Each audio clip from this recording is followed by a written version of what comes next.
Encounter is brought to you by the Broome County Council of Churches, where we connect compassion with needs as we inspire growth with dignity. You'll find us in special places throughout the community. For those who remain hungry, we provide meals. For those who are challenged, we build wheelchair ramps. We comfort those who are ill, minister to those who are confined, and we remain an advocate for change and understanding on behalf of every element of our community. Connect and inspire. Encounter the Broome County Council of Churches. Good morning and welcome to Encounter. I'm your host today, Joe Sellepack, the Executive Director at the Council of Churches. The Council of Churches is a very diverse organization. We have 130 member congregations that span almost all of Broome County, from the urban cores of the Triple Cities area all the way out into a lot of the rural areas, including Deposit and Sanitarius Springs and up to Harpersville. One of the congregations that we partner with is in the town of Nineveh. Nineveh has a very interesting and biblical sounding name. And to talk to a little bit about it, what his ministry context is Adam Demetros. Adam, it's nice to have you on Encounter today. Thank you. It's very nice to be here and always nice to speak with you. And Adam is the pastor at Nineveh Presbyterian Church. That's correct. Right. And Nineveh's got an interesting name, right? It does. It does. It has the same name as the biblical city, which, as many people know, has to do with Jonah. I often joke that when I got called to Nineveh, I decided that I needed to go to Nineveh because I couldn't find Tarshish. So it's interesting to be called to Nineveh for your first call, but I've really enjoyed the area and the people there. So what is unique about serving in a rural context? Because Nineveh, it's a drive really from Binghamton, isn't it? It is. And a lot of folks aren't familiar where Nineveh is when you first bring it up. I always typically have to say the Harpersville Nineveh exit, or have you ever gone out towards Oneonta from Binghamton? Right. So Nineveh is in a rural context, which brings a lot of unique opportunities and some unique challenges as well. For the people that live out there, one of the challenges that they face with is that everything that they need for household items, grocery items, clothing items, or if they just need a quick run to the store, it's not a quick run to the store. No, it's not. It's a good 15, 20 minutes, maybe more, depending on where you live and what you're going to find. So that can be a real challenge. It requires a lot of forethought and a lot of purposeful living. There's also not a lot of public transportation out there. Right. So there's a lot of reliance upon automobiles. You're not going to be walking into Johnson City to go visit the mall. So that poses a challenge as well. However, the area is well known for its beautiful landscapes and the farms. Right. There's a great farm stand out that way, and everyone's willing to help out each other. Yeah, So is that Frog Pond? Or? Frog Pond, yes. Frog Pond, everybody Yeah. talks about that. And I'm a pastor at Sanitarius Springs. Actually, quite a few of my members watch this show, so shout out to all of you in Sanitarius Springs. In the rural areas, typically they also have problems like with mental health services, with finding emergency food and a whole number of other things that tend to get concentrated inside of more urban settings. How challenging is that in your situation? It's certainly a challenge. When you're a community, a church community or just a civic community, and you don't have a lot of resources to draw from that are immediate and close by, you have to become imaginative and self-reliant. I believe that Nineveh is very, very good at being self-reliant. We do have people come in that have immediate needs. They might not have enough money to pay their rent. They might not have enough food to feed their family. They might be dealing with some mental crisis. We've had all of them come into our doors. We welcome them and we try to address them as best that we can. Any help that we can get is always welcome out that way. But it is a real problem. Now, how does the church kind of organize itself to help meet some of these needs? Well, our doors are not hard to open. You can come right on in, and there's plenty of people there that are leaders in the community. We do have money set aside for individuals who might be dealing with food insecurities, for instance. We have a food bank that's nearby that a few of our members work at, volunteer at, and so there's always sources that we can draw from. Now that's in Harpersville, correct? That's correct. Yeah. Yes. Yeah, so Harpersville would be the next largest town in our area. Yep. Even though you can't call it it's not a huge town, but it is It's the next town on the other side of the highway. On the other side of the highway, exactly. So one of the things that I know that you have coming up is the Christ Bounty. That's one of the ways that your congregation helps to try to meet some needs. You want to talk a little bit about that? Absolutely. Christ Bounty is our primary community outreach program. Out in our area, there's not a grocery store in town. We do have a general store. But that means that around the holiday seasons, when folks get together with family and friends to have a feast and to celebrate either Christmas or whatever they might celebrate, typically there's food on the table. Right. When there's not much access to the food, that can be a real problem. So Christ Bounty functions as a way to make sure that there's food on the table for families during the holiday season. We service right around 90 families each Christmas. We have big baskets that we put together. We have little worker bees at the church that are busy all year round, gathering supplies, working the sales, talking with owners of grocery stores and nearby businesses to see if they will donate. And we have a room in the church that is pretty much filled to the very top with all the supplies that we need. And then the church all comes together, we fill all the boxes, and we open the doors once a year, typically in the beginning of December, to any family that's in the area, in the Nineveh, Harpersville, or Colesville area, to come and we'll give you food. Sometimes we'll even be able to give you some household cleaning supplies. And if you have young children, there's a good chance we'll have some clothes for you as well. Right. And so are you currently looking for donations toward that, or any of that kind of thing? Absolutely. We're always looking for donations, whether it be food, whether it be financial backing, or anyone that would like to come and volunteer their time. And how would people get in touch with you? You can always call the church office. You can stop by the church. You can speak with anyone who's a member of Nineveh Presbyterian Church.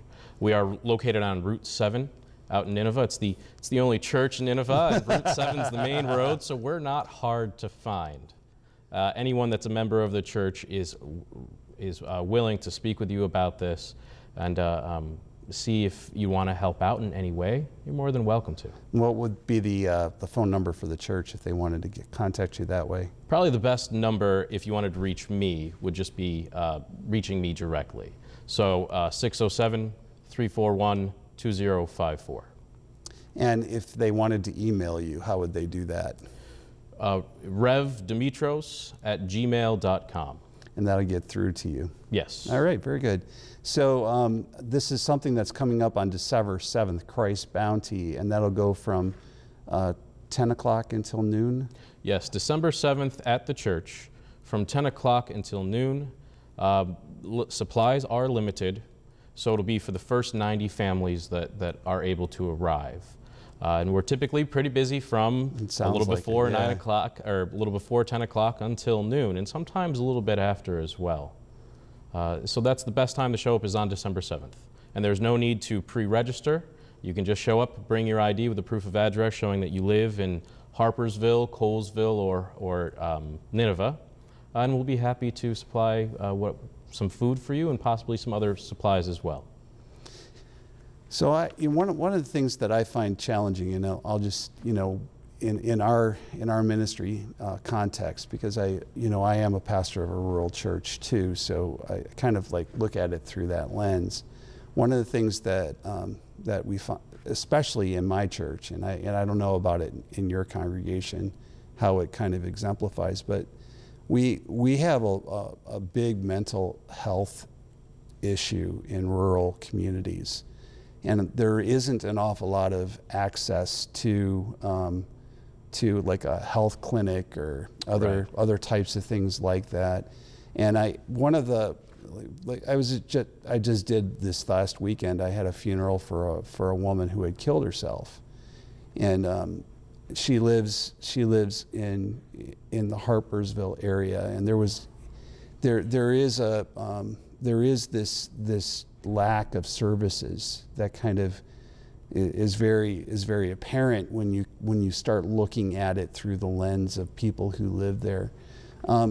How can churches help in that kind of situation? In order to make those kinds of services available to people, and maybe even like what is the role of the church in that? I think the primary role for the church is to comfort the family, to show the love of Jesus Christ, to be the presence of some sort of spiritual higher being, the presence of God in their midst in this time of hecticness, this time of sadness, this time of confusion and anger. So primarily you need to be with people. But most of the time people need more than just a presence, and we understand that. So we work with Broome County Council of Churches. There's crisis hotlines that we can be in contact with.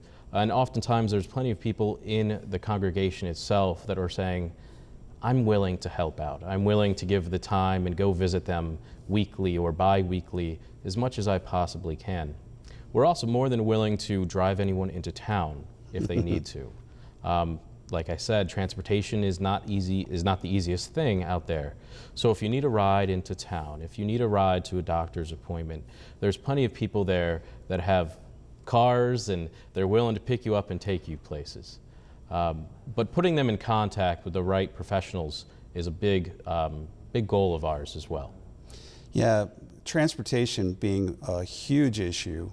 Not only because of a person may actually own a car in a rural area. They may own a car, but they just don't feel comfortable driving into the city. That's true. It just seems like a foreign area to some folks, because there's this divide that might, if it's not psychological, if it's not physical, it is psychological. There is this divide that kind of exists between the rural and the urban communities that needs to kind of be bridged at times. That's true. And in order to get people to the services, they have to be able to access it. And there's this, and people get this thing. Well, that's the city. That's not Nineveh, for instance. Yeah, there's an us and them mentality. It's there. I wouldn't say that it's prevalent in every household, but the concept of community in our modern day age is becoming more dispersed. Right. As we have the ability to, call over to states away or even countries away, we now have a smaller sense of community on a larger scale, as opposed to a larger sense of community on a smaller scale. So there is definitely a separation between Nineveh and the rest of Greater Binghamton and in the city area. Although most of the people that live out there tend to work more into Binghamton as well. Right. So that would be a lot of the younger families, or that move into the area. They're the ones that tend to work in Binghamton, right? Yeah, or they'll go up towards Oneonta as well. Yeah. How far would Oneonta be from Nineveh? Probably about a half hour. Half hour? Yeah. So it's about right in the middle between Oneonta and Binghamton then. That's true, yeah. Yeah, it's kind of interesting. So my guest today is Adam Demetros. He's the pastor at Nineveh Presbyterian Church, and we've been talking a little bit about rural ministry. But one of the things that we're trying to highlight is the Christ Bounty program that's coming up on December 7th at 10 o'clock at your church. It's on Route 7, right? Route 7. It's the only church in Nineveh and the only church on Route 7 specifically in Nineveh. And it's for people that live in Harpersville, Colesville, and Nineveh. That's correct. Correct. And the first 90 families, but you're always looking for some types of donations. And what specifically are you looking for from people? So non-perishable items are always great. We have need for anything that comes in a can or a box. We want to be able to make sure that we're giving out food to family that's not going to be wasted. And if they don't want to eat it all for their Christmas feast and they'd like to portion it out for a longer period of time, they're welcome to do that. So we're looking for mashed potato mix, we're looking for macaroni, canned beans, canned pastas, stuff like that. And they can contact you again. What was your phone number? 607-341-2054. And also your email address. Rev Demetros, which is DEMETROS @gmail.com. So when we're thinking about rural ministry, we've been talking a lot about the specific context and how difficult it is at times to bridge the gap between city and the rural areas. But there seems to be some biblical context as well that can kind of help us when we're thinking about biblical theological context that we might be able to draw from when we're thinking about rural ministry. What are some of the thoughts that you have about that? Well, one of the things that comes to mind immediately that I draw on quite a bit is the ministry of the Apostle Paul. Paul would go from city to city. Some would be city, some would be town, some would be very rural areas as well. His message was always the same. Jesus Christ is the Son of God.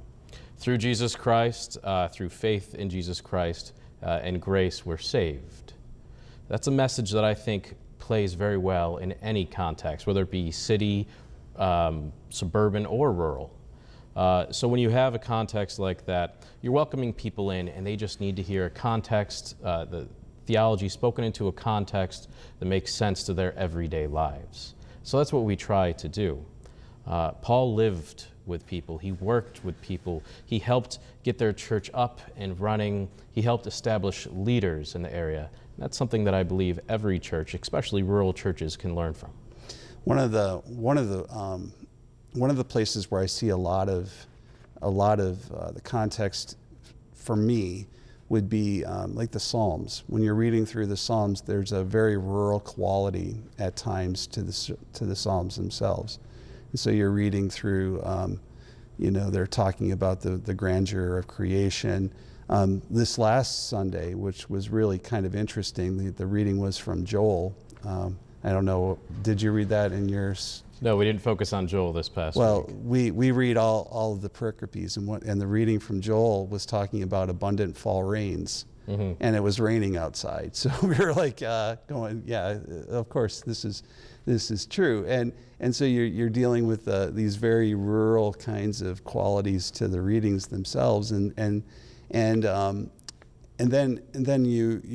one of the things that I think we also see in the rural communities is also the brokenness of creation.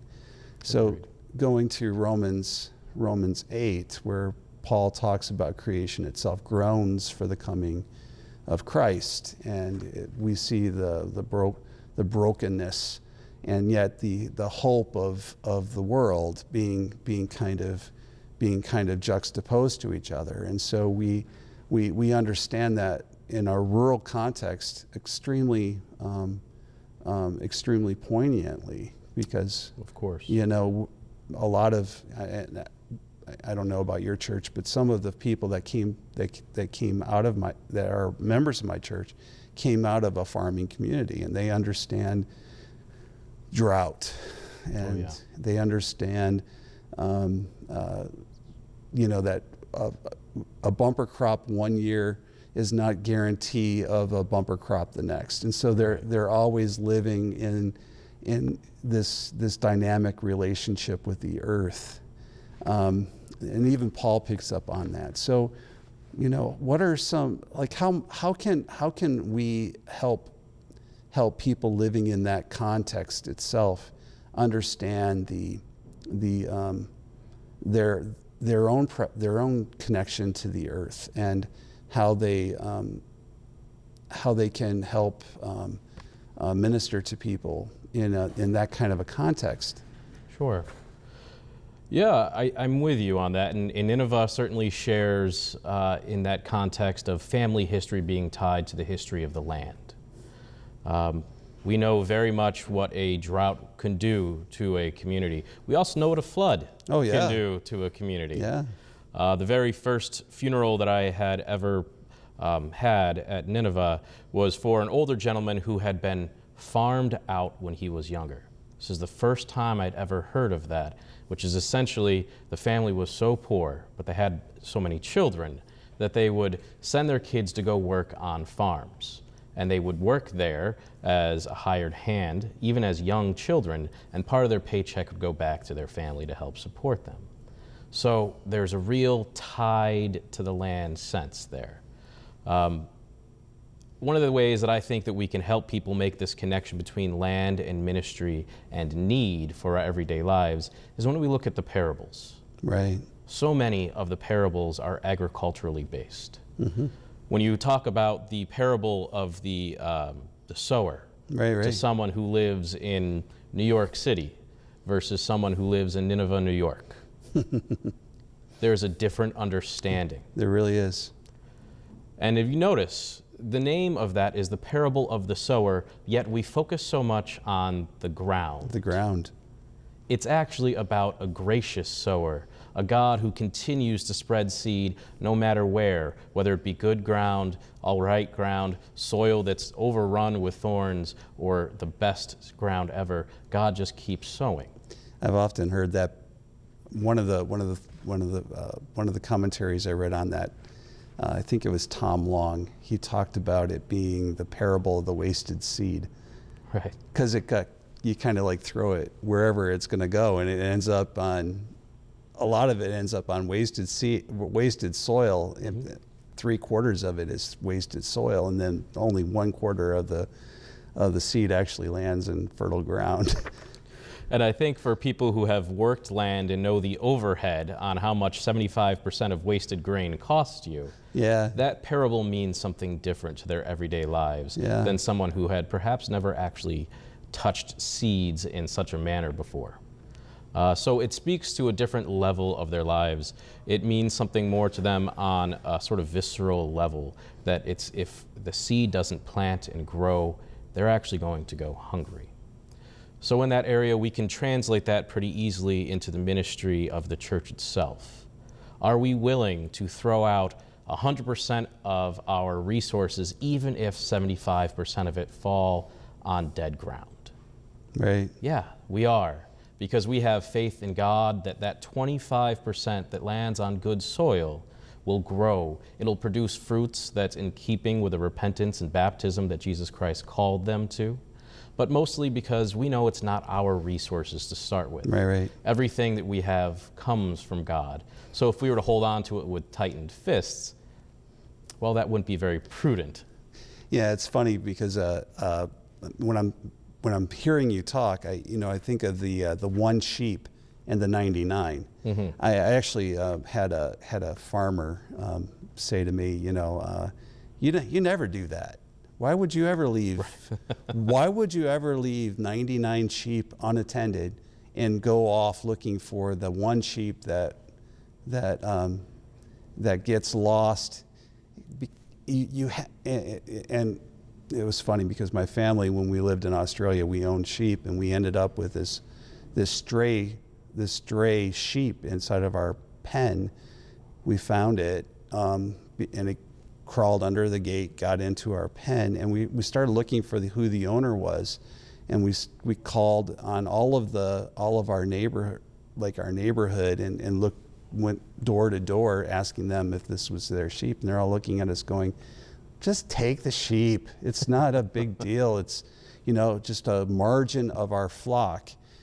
We don't concentrate on the margin. We just concentrate on the majority. And if we concentrate on the majority, then we'll make our money. If we don't, then we don't. It's kind of like for me as a, I'm always thinking about it as a pet. So it's a dog, Right. if it were a dog or a cat or something like that, we put up the wanted ad on the side, and, you do all that kind of thing. But, you don't do that for a sheep. Right, right. So how do it's kind of interesting how those parables kind of come out that way. It certainly is. And it's strange to think, that yes, if it were a dog, you do everything you can to go find it. But for a sheep, some people would just say, hey, it's fine. Well, in that parable, we have to ask ourselves, are we the lost sheep, or are we the sheep part of the flock? And how much was God willing to give up to find that lost sheep? The answer is his only Son, Jesus Christ, who suffered and died for us, for those that are marginalized, those that don't have everything that others might have, those who are lost. Exactly. So my guest today has been Adam Demetros. We've been talking about Christ's Bounty, and Christ's Bounty is coming up on December 7th. December 7th from 10 to noon at Nineveh Presbyterian Church in Nineveh on Route 7. And in order for them to get in touch with you if they want to make some donations, can you give them that number again? Sure, 607-341-2054. And your email address would be? revdemetros@gmail.com. And does your church have a website? It does. Right now, it's being worked on right now. So we do also have a Facebook page. You can easily search Nineveh Presbyterian Church and be in contact with anyone through that way as well. Well, I want to thank you for being on Encounter today. It's been a pleasure talking with you, Adam. And it's always great to talk with somebody who shares a similar ministry context to what I do at Sanitarius Springs. And to all of you, I hope you have a blessed Sunday. Be gentle with yourselves.